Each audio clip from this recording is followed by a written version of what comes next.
بسم الله الرحمن الرحيم إن الحمد لله نحمده ونستعينه ونستغفره من يهده الله فلا مضل له ومن يضلل فلا هادي له وأشهد أن لا إله إلا الله وحده لا شريك له وأشهد أن سيدنا ونبينا وحبيبنا وشفيعنا وقرة أعيننا محمدا عبده ورسوله صلی اللہ تبارک و تعالی علیہ وعلا آلہ واصحابہ وازواجہ وذریتہ وبارک وسلم تسلیما کثیرا اما بعد فاعوذ باللہ من الشیطان الرجیم بسم اللہ الرحمن الرحیم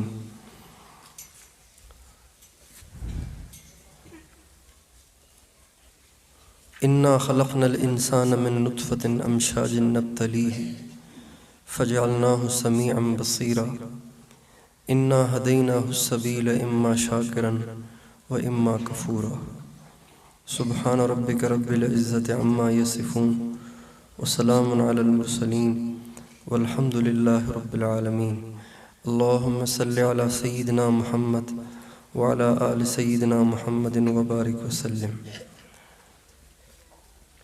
انسان اچھا بننا چاہے تو اچھا بھی بن سکتا ہے، برا بننا چاہے تو برا بھی بن سکتا ہے.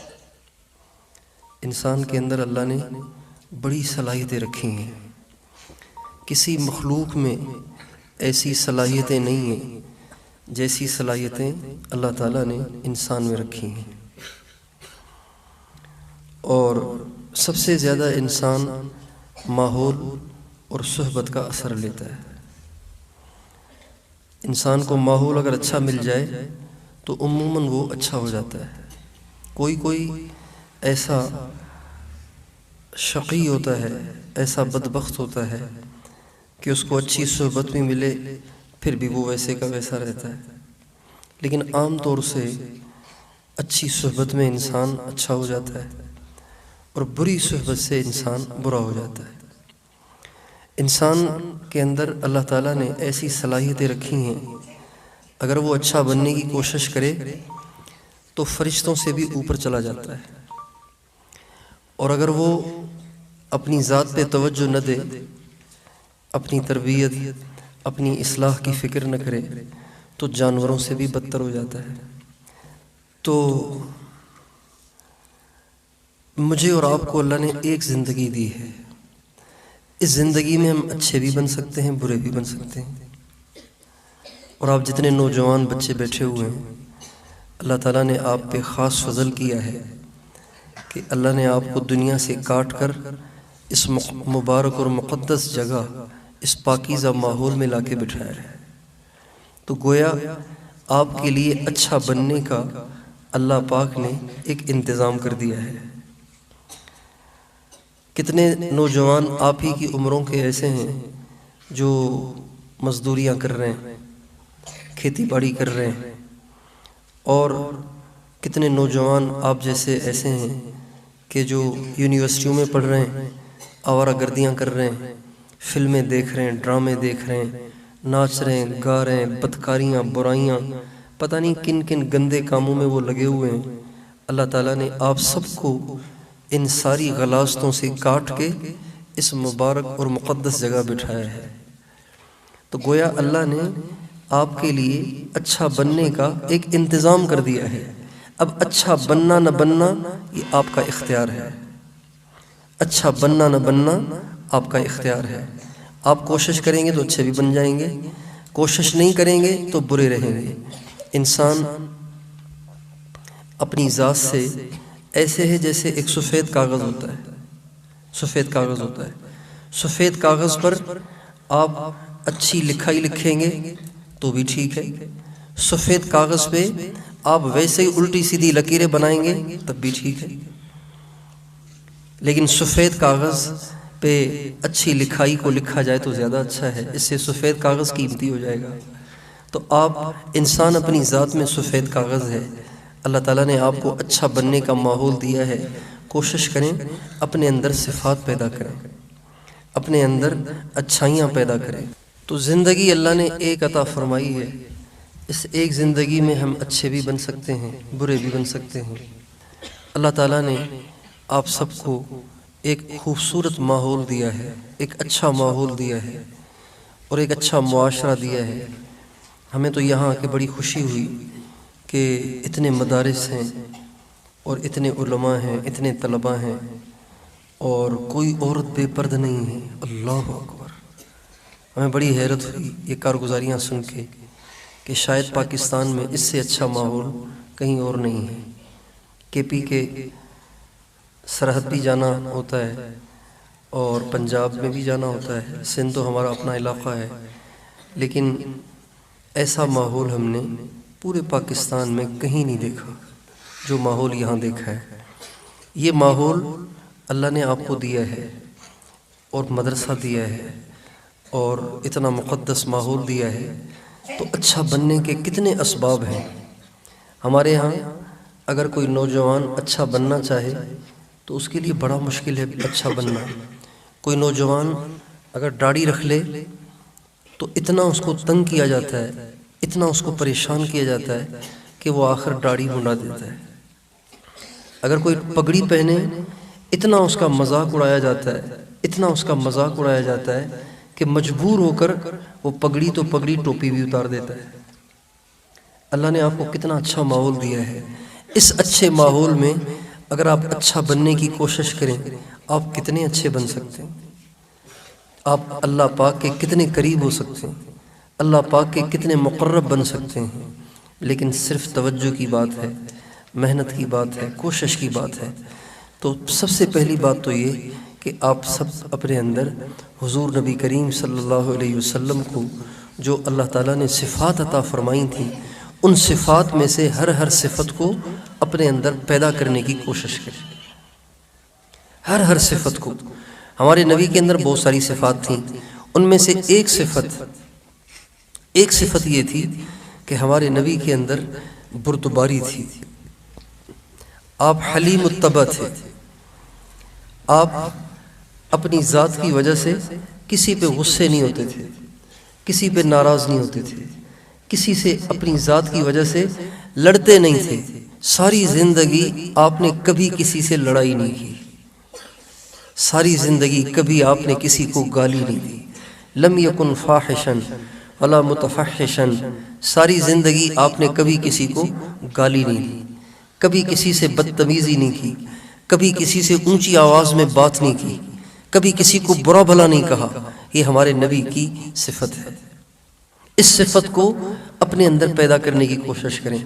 طالب علم آپس میں رہتے ہیں نا تو بے تکلفی ہو جاتی ہے، پھر ایک دوسرے سے تو سے بات کرتے ہیں۔ تو ایک ہے آپ، ایک ہے تو۔ پشتوں میں دونوں میں فرق ہے یا دونوں ایک ہی ہے؟ فرق ہے کیسے؟ تو کو کیا کہتے ہیں پشتوں میں؟ تا، اور آپ کو تاسو۔ تو تا سے بات نہ کرو، تاسو سے بات کرو۔ بات سمجھ میں آ رہی ہے؟ بردباری اور برداشت کے ساتھ اگر کوئی آپ کو تنگ کرے، آپ کو کوئی تکلیف دے تو اس پہ بے صبری مت کرو، اس پہ صبر کرو، برداشت کرو۔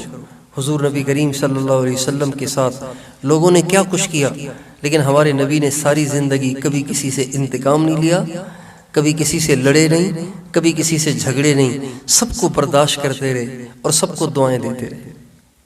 آپ کو جنہوں نے پتھر مارے آپ نے ان کو بھی دعائیں دیں۔ غزوہ احد میں آپ کو پتھر مارے گئے، 3 پتھر مارے گئے آپ کو، 3 پتھر آپ کے مبارک چہرے پر، سر میں اور کندھے پر۔ اتنے زور کے پتھر تھے کہ اتنا خون بہا کہ آپ بے ہوش ہو کر گر گئے، آپ بے ہوش ہو گئے۔ جب آپ کو ہوش آیا تو صحابہ نے کہا یا رسول اللہ اب آپ ان کے لیے بد دعا کریں نا، تو آپ علیہ السلام نے ہاتھ اٹھائے۔ صحابہ کہتے ہیں جب آپ علیہ السلام نے ہاتھ اٹھائے تو ہم نے یقین کر لیا کہ اب اللہ پاک ان سارے کافروں کو ہلاک کر دیں گے، لیکن جب آپ نے ہاتھ اٹھائے تو آپ نے دعا کی اللہم اغفر لقومی فإنہم لا یعلمون، اے اللہ میری قوم کو معاف کر دے، یہ مجھے جانتے نہیں۔ تو صحابہ نے کہا یا رسول اللہ ہم نے تو آپ سے بد دعا کی درخواست کی تھی، آپ نے الٹا ان کے لیے دعا کر لی۔ آپ نے فرمایا انی لم ابعث لعانا ولکنی بعثت داعیا ورحمتا، میں بد دعائیں دینے کے لیے نہیں آیا ہوں، میں تو رحمت بن کے آیا ہوں، دائی بن کے آیا ہوں۔ تو جو اہل علم ہیں یہ انبیاء کے وارث ہیں، لہٰذا ان کے اندر بھی برداشت اور بردباری ہونی چاہیے۔ تو آپ سارے یہ نیت کریں کبھی کسی سے لڑیں گے نہیں، کیوں بھائی نہیں لڑیں گے نا؟ یہ بچے سمجھ رہے ہیں، اردو سمجھ رہے ہیں، اردو پوئی گی تو کسی سے لڑائی نہیں کرنی، کسی سے جھگڑنا نہیں ہے، ٹھیک ہے؟ اور ساری نمازیں، پانچوں نمازیں تکبیر اولیٰ کے ساتھ پابندی سے پڑھنی ہے۔ تکبیر اولیٰ کے ساتھ نماز پڑھنا ہمارے نبی کی سنت ہے۔ ہم مسجد میں بھی رہتے ہوں پھر بھی ہمیں تکبیر اولیٰ نہ ملے تو یہ کتنی بری بات ہے۔ تو اس لیے تکبیر اولیٰ کے ساتھ پانچوں نمازیں پابندی سے پڑھیں۔ آپ میں سے کوئی ایسا ہے جس کی 40 دن سے کوئی تکبیر اولیٰ فوت نہیں ہوئی؟ کوئی ایسا ہے 40 دن سے کوئی تکبیر اولیٰ فوت نہیں ہوئی؟ کوئی ہے ایسا؟ اگر ہے تو بتا دے۔ ہاں جی، اچھا، تو کچھ کیوں ہیں، سارے کیوں نہیں ہیں؟ جب رہتے ہی مسجد میں ہیں، رہتے ہی مدرسے میں ہیں، تو پھر ان کی تکبیر اولیٰ کیوں چلی جاتی ہے؟ بھائی جو دکاندار ہیں ان کے پاس تو گاہک آ جاتے ہیں اس لیے تکبیر اولیٰ چلی جاتی ہے، جو دفتر میں ہیں ان کے کام ہوتے ہیں اس لیے ان کو دیر ہو جاتی ہے، جو ہے ہی مسجد میں اس کی تکبیر اولیٰ کیوں چلی جاتی ہے؟ اس کی تو نہیں جانی چاہیے نا۔ تو اب سارے نیت کریں 40 دن نہیں 40 سال تک تکبیر اولیٰ فوت نہیں کریں گے، ٹھیک ہے انشاءاللہ؟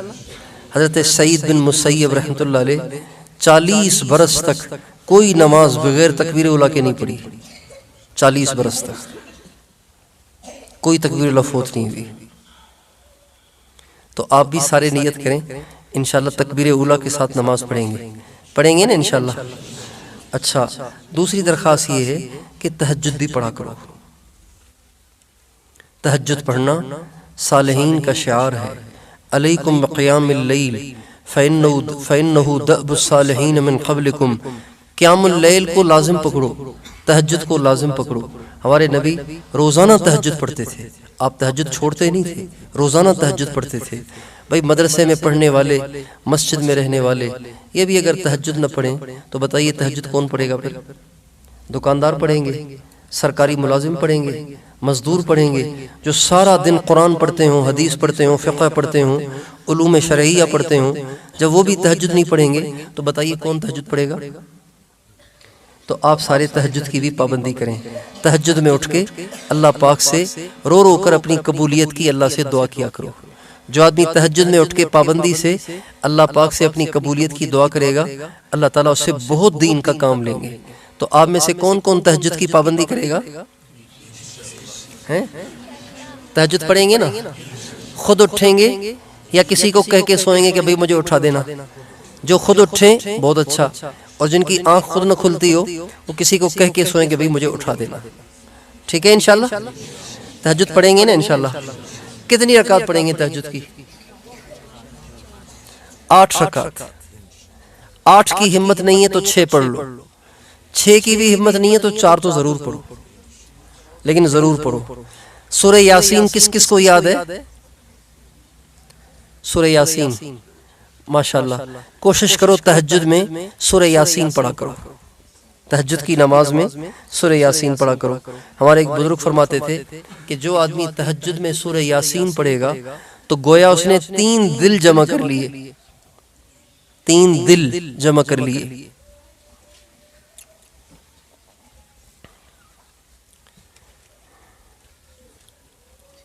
ایک تو سورہ یاسین قرآن کا دل ہے، اور دوسرا تہجد کا جو وقت ہے، تہجد کا جو وقت ہے، تہجد کا جو وقت ہے یہ بھی اوقات کا دل ہے، سب سے زیادہ مبارک اور مقدس وقت ہے تہجد والا، اور تیسرا پڑھنے والے کا اپنا دل ہے۔ جب یہ 3 دل جمع ہو جائیں گے تو دل زندہ ہو جائے گا۔ تو کوشش کریں یہ بزرگوں کا معمول رہا ہے کہ وہ تہجد میں سورہ یاسین پڑھا کرتے تھے، اور ویسے بھی حدیث شریف میں آتا ہے من قرأ سورۃ یاسین فی صدر النہار قضیت حوائجہ، جو دن کے شروع میں سورہ یاسین پڑھے گا اللہ تعالیٰ اس کے دن کے سارے کام کر دیں گے۔ اور بہت سارے طلبہ پوچھتے ہیں کہ جی امتحان قریب ہیں، کوئی وظیفہ بتا دے تاکہ امتحان میں پاس ہو جائیں۔ آپ کے امتحان بھی قریب ہیں تو آپ کو بھی وظیفہ چاہیے، تو تہجد میں یاسین پڑھو، اور کبھی تہجد میں یاسین رہ جائے تو فجر سے پہلے یا فجر کے بعد یاسین شریف پڑھ لو۔ جو آدمی یاسین شریف یقین کے ساتھ پڑھے گا اللہ تعالیٰ اس کے پرچے کو اس کے لیے آسان کر دیں گے، اس لیے کہ ہمارے نبی کا ارشاد ہے قضیت حوائجہ، اللہ پاک اس کے سارے کام کر دیں گے۔ تو تہجد بھی پڑھیں گے، اس میں سورہ یاسین بھی پڑھیں گے نا انشاءاللہ، اور کچھ دیر روزانہ تنہائی میں بیٹھ کے اللہ کو یاد کیا کرو۔ ہمارے اکابر روزانہ گھنٹوں گھنٹوں تنہائی میں بیٹھ کے اللہ کو یاد کرتے تھے، تو آپ بھی کوشش کریں، جتنے بچے نا طلبہ ہیں وہ سارے کے سارے تھوڑی دیر صبح شام تھوڑی دیر آنکھیں بند کر کے اللہ کو یاد کیا کرو، اللہ کے نام کا ذکر کرو، لا الہ الا اللہ کا ذکر کرو، اللہ کے نام کا ذکر کرو، تھوڑا سا مراقبہ کرو۔ جتنا آپ تنہائی میں بیٹھ کے اللہ کو یاد کریں گے اتنا زیادہ آپ کے لیے گناہوں سے بچنا آسان ہو جائے گا۔ بہت سے طلبہ مدرسے میں پڑھتے ہیں لیکن بہت گناہ کرتے رہتے ہیں، کبیرہ کبیرہ گناہ کرتے رہتے ہیں حالانکہ مدرسے میں پڑھتے ہیں۔ اس کی وجہ یہ ہوتی ہے کہ وہ تنہائی میں بیٹھ کے اللہ کو یاد نہیں کرتے۔ تو آپ سارے بچے یہ بھی نیت کریں انشاءاللہ ہم تنہائی میں بیٹھ کے روزانہ اللہ کو یاد کریں گے نا انشاءاللہ۔ اللہ تعالیٰ ہم سب کو توفیق عطا فرمائے۔